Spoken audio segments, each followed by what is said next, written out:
नमस्कार दोस्तों, bloody tax के आज के बहुत ही ज्यादा खौफनाक से बिल्कुल डिफरेंट से डरावने से बहुत ही पुराने से वीडियो में आप सभी लोगों का बहुत बहुत स्वागत है। जी हाँ दोस्तों, ये वीडियो डरावना और डिफरेंट तो होने ही वाला है, लेकिन ये वीडियो पुराना नहीं होने वाला है। ये जो घटना घटी थी आज से 35 साल पहले घटी थी और ये 35 साल पहले घटी हुई घटना की स्टोरी है, इसलिए मैं पुराने वीडियो की बात कर रही थी। आखिर ये किसके साथ घटी थी, कहाँ पे घटी थी, मैं सब कुछ आप लोगों को बताती हूँ। एक सुभाजित नाम का लड़का है जिसने स्टोरी हम लोगों को इंस्टाग्राम पे लिख के भेजा है। उसके दादाजी के साथ 35 साल पहले कुछ ऐसा घट गया जिसके बारे में उसके दादाजी ने बिल्कुल इमेजिन तक नहीं किया था। और सबसे पहले मैं आप लोगों को बता दूं कि जो उसके दादाजी थे वो बिल्कुल भी कोई भी भूत प्रेत की चीजों पे विश्वास नहीं करते थे और वो भूत प्रेत नहीं मानते थे। उस जमाने में 35 साल पहले वो बहुत बड़े एक पढ़े लिखे बहुत बड़े लॉयर थे, जिसकी वजह से उन्हें लगता था कि शायद भूत प्रेत जैसी चीजें होती नहीं दुनिया में, सिर्फ होता है तो साइंस होता है और जो हम सोच सकते हैं कि जो भी हम देख सकते हैं सिर्फ वही होता है, जिसे हम देख नहीं सकते उसे मानते नहीं थे। ऐसा वाला सीन था उनका। तो मैं आप लोगों को बता देती हूँ कि 35 साल पहले क्या ऐसा हुआ जो दादाजी को मानना पड़ा कि नहीं, भूत प्रेत चुड़ैले डायने डाकनी शाकनी ये सारी चीजें दुनिया में होती हैं। जो सुभाजित के दादाजी हैं उनका नाम परितोष है। 35 साल पहले क्या होता है कि ये जो परितोष जी हैं अपना कोई केस लड़के रात के टाइम में दूसरे शहर से अपने शहर तिरुपुरा में वापस लौट रहे थे, लेकिन वापस लौटते लौटते उनको काफी रात हो जाती है। रात की यही 11 साढ़े 11 का टाइम हो जाता है। और आप लोगों में सभी लोगों को पता होगा कि उस जमाने में आज से 30 साल 35 साल 40 साल पहले रात के 11 बजना 12 बजना मतलब कितनी ज्यादा बड़ी बात होती थी। उस टाइम तक तो पूरा गांव सो जाता था और कुछ लोग की तो आधी ज्यादा नींद भी कंप्लीट हो जाती थी।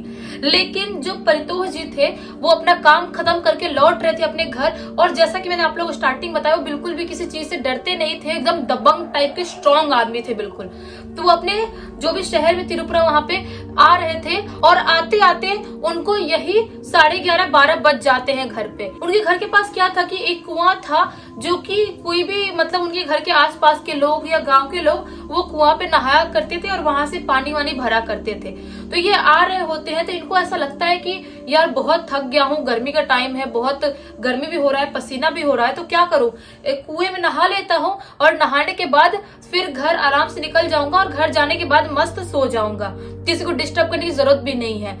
तो वो ऐसा ही करते हैं, कुएं के पास आते हैं और अपना जो भी सामान वामान था वो रखते हैं और कुएं से पानी निकाल के नहाना स्टार्ट कर देते हैं। क्या होता था कि पहले जमाने में जो कुएं होते थे ना वहां पे ऐसे लंबी लंबी वो बोलते ना कि मोटी मोटी वो लगी रहती थी, रस्सी ऐसी रहती थी और उसमें बकेट लटका रहता था। तो वो बकेट से पानी निकाल निकाल के नहाना स्टार्ट कर देते हैं। वो नहा रहे होते हैं, इधर उधर देख रहे होते हैं, सोचते हैं कि मौसम इतना भी गर्म नहीं है, चलो अच्छा है, अभी मैं घर पे जाऊंगा और आराम से सो जाऊंगा, बहुत ज्यादा थक गया हूँ। इधर उधर देख ही रहे होते हैं, तभी अचानक से उनकी नजर पड़ती है, जैसा कि मैंने आप लोगों को बताया कि वो कुएं के जस्ट सामने एक पीपल का पेड़ था। वो पीपल के पेड़ की तरफ देखते हैं ऐसा और देख के वहीं पे जोर से चीखते हैं और चीख के गिर के बेहोश हो जाते हैं। किसी को नहीं पता कि वो क्यों चीखे थे, क्यों गिर के बेहोश हुए। जब आसपास के लोगों को आवाज आती है, सब लोग आते हैं, उनके घर वालों को आवाज आती है, जैसे मैंने आप लोगों को बताया उनका घर भी बहुत नजदीक था, घर वालों को आवाज आती है, सब लोग दौड़ के आते हैं, उनको उठा के घर पे लेके जाते हैं, पानी वानी छिड़कते हैं मुंह पे और उसके बाद पूछते हैं कि ऐसा क्या हुआ, आप क्यों चीखे, क्या प्रॉब्लम थी। उसके बाद जो उन्होंने बताया वो बहुत ही ज्यादा शॉकिंग था। उन्होंने बताया कि मैं नहा रहा था और ऐसे ही अचानक से मेरी नजर पीपल के पेड़ के ऊपर गई और वहां पे देखा मैंने एक वाइट साड़ी में औरत। वो औरत पीपल के पेड़ पे ऐसे ही खड़ी थी जैसे कि वो हवा में खड़ी हो, उसको किसी भी चीज का सपोर्ट उसने नहीं ली थी और उसके जो बाल थे वो बहुत ही ज्यादा लंबे थे और सबसे ज्यादा खौफनाक तो उसकी शक्ल थी। इतनी ज्यादा खौफनाक शक्ल थी उसकी कि वो जो स्माइल कर रही थी ना, वो स्माइल देख के मेरा सिर अचानक से वाइब्रेट हुआ और मैं वहां पे गिर के बेहोश हो गया। तो बाकी लोग सुने तो बोले क्या बात कर रहे हो आप, मतलब क्या चुड़ैल आ गई क्या हमारे यहाँ पे कुएं के पास पेड़ के पास। वो बोलते मुझे नहीं पता कि वो औरत है या चुड़ैल है, क्योंकि वो नहीं मानते थे भूत प्रेत। लेकिन वो जो उसकी शक्ल देखी थी ना, उसकी शक्ल इतनी ज्यादा खौफनाक थी कि कोई भी इंसान यार, कोई भी इंसान हो जो नहीं मानता होगा, नहीं डरता होगा, वो भी देख के डर जाए, इतनी ज्यादा खौफनाक शक्ल थी उसकी। तो उसके बाद वो बहुत आराम करने की कोशिश करने लगते हैं, उनका सिर बहुत भारी हो जाता है। उसके बाद वो सब लोग जो उनके घर पे आए थे वो सब लोग धीरे धीरे करके अपने अपने घर चले जाते हैं और वो सोने की कोशिश करने लगते हैं।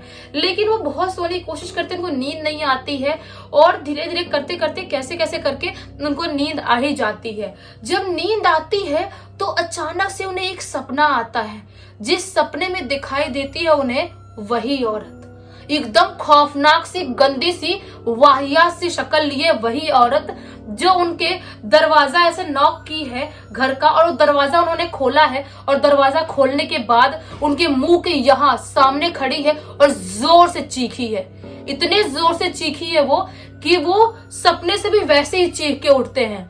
उन्हें समझ में नहीं आता है कि ये क्या था जो मैंने देखा था। क्या सच में वो कोई चुड़ैल थी, कोई डायन थी, कोई आत्मा थी, और मुझे सपने में भी सेम वही दिखाई दे रही है। मेरी जिंदगी में चल क्या रहा है, वो ये सब कुछ सोच रहे होते हैं। बहुत उनको नींद नहीं आती है। वापस नींद टूटने के बाद उसके बाद उनके सिर में अचानक से पता नहीं क्यों दर्द सा महसूस होता है। वो अपनी वाइफ को बुलाते हैं, यानी कि दादी जी को बुलाते हैं और बोलते हैं कि एक काम करो, मेरे लिए थोड़ा सा चाय बना दो, मेरा सिर बहुत फटा जा रहा है, मैं पागल हो जाऊंगा। तो जब दादी जी चाय बना रही होती हैं और चाय बनाने के लिए तुलसी का पेड़ था उनके घर के बाहर ही, और उनके घर के बाहर से वो कुआं भी, जो जहाँ पे नहा रहे थे वो कुआं भी दिखता था। वहां पे जाती है तुलसी जी का पत्ता तोड़ने के लिए कि तुलसी डाल के चाय बनाऊंगी तो उनका सिर में आराम मिलेगा। तो वो क्या देखती है दादी जी, कुएं के पास एक सफेद साड़ी में औरत खड़ी है, उसके बाल ऐसे लहरा रहे हैं और उसकी शक्ल बहुत ही ज्यादा वाहियात दिखा रही है, हूबहू वैसे ही जैसा कि दादाजी ने बताया था। दादी जी उसको जब देखती है ना तो बहुत जोर से चीखती हैं। उनके हाथ में जो बर्तन था वो भी गिर जाता है और वहीं पे गिर के दादी जी बेहोश हो जाती हैं। जब उनकी चीख की आवाज पूरे घर वालों को सुनाई देती है, सब लोग भागते हुए जाते हैं, दादी जी को उठा के लाते हैं और पानी वानी छिड़कते हैं मुंह पे, पूछते हैं क्या हुआ। तो दादी जी ने बताती हैं कि मैंने भी उस चुड़ैल को अभी अभी देखा, वहीं पे कुआं के पास खड़े होके बहुत ही गंदी स्माइल कर रही थी, बहुत ही जोर जोर से हंस रही थी। तो जो बाकी लोग थे वो बहुत डर जाते हैं, उन्हें समझ में नहीं आता कि चलो दादाजी देखते उनका वहम होता, लेकिन दादी जी ने भी देखा, मतलब कि ये वहम नहीं है, पक्का कोई ना कोई चुड़ैल हमारे कुआं में या तो वो पीपल के पेड़ के पास वास कर गई है और वहां पे वो रहने लगी है। सबको ये डाउट तो सोचते हैं लोग कि सुबह सुबह लोगों से बात करें, गांव के लोगों से कोई प्रॉब्लम तो नहीं हो रही है, गांव के लोगों से बात करेंगे और सब इसका समाधान निकालेंगे। तो दादाजी को दादी चाय बनाती हैं और चाय वाय पीते हैं। उस दिन इसके घर पे, मतलब इसके सुभाजित के घर पे किसी की नींद नहीं आती, कोई नहीं सोता है। जो दादाजी थे वो भी नहीं सोते हैं, पूरे घर वाले रात भर जाग के बिता देते हैं पूरी रात वैसे ही। उसके बाद सुबह सुबह दादाजी को बहुत ज्यादा फीवर हो गया होता है, दादी जी को बहुत फीवर हो गया होता है। ऐसा लगता है कि उनका बॉडी बिल्कुल तप रहा है, बिल्कुल तबीयत खराब हो जाती है।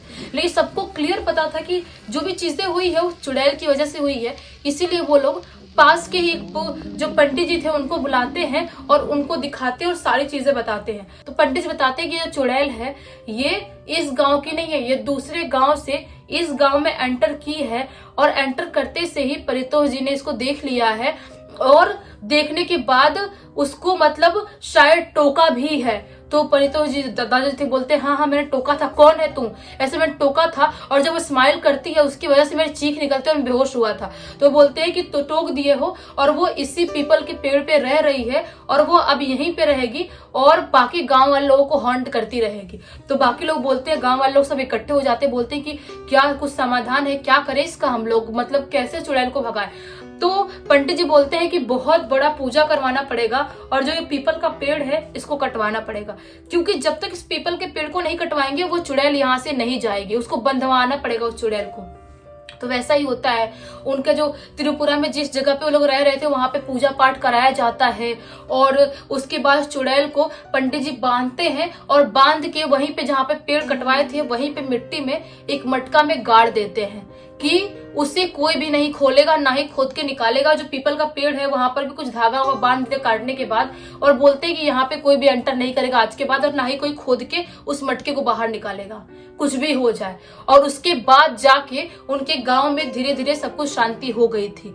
क्योंकि रात के टाइम में उनके गांव में अजीबोगरीब आवाजें भी आती थी, किसी के हंसने की, रोने की, चीखने की, लेकिन जो एक्सपीरियंस किया था दादाजी ने और दादी जी ने, वो किसी ने नहीं किया था। और वक्त रहते इन्होंने उसका समाधान निकाला, उस चुड़ैल को बंधवाया, उसके बाद सब कुछ उनके शहर में सब कुछ नॉर्मल हो पाया। आप लोग बताना कि आप लोग को ये वीडियो कैसा लगा। अगर अच्छा लगा होगा तो इस वीडियो को लाइक कर देना, इस चैनल को सब्सक्राइब कर देना, बेल आइकन दबाकर ऑल पे क्लिक करना, ताकि जब भी ऐसी खौफनाक वीडियो आए सबसे पहले आप लोग पास पहुंचे। चलिए कल वापस से मिलते हुए एक ऐसी डिफरेंट से डरावनी सी वीडियो में, तब तक के लिए बहुत बहुत धन्यवाद।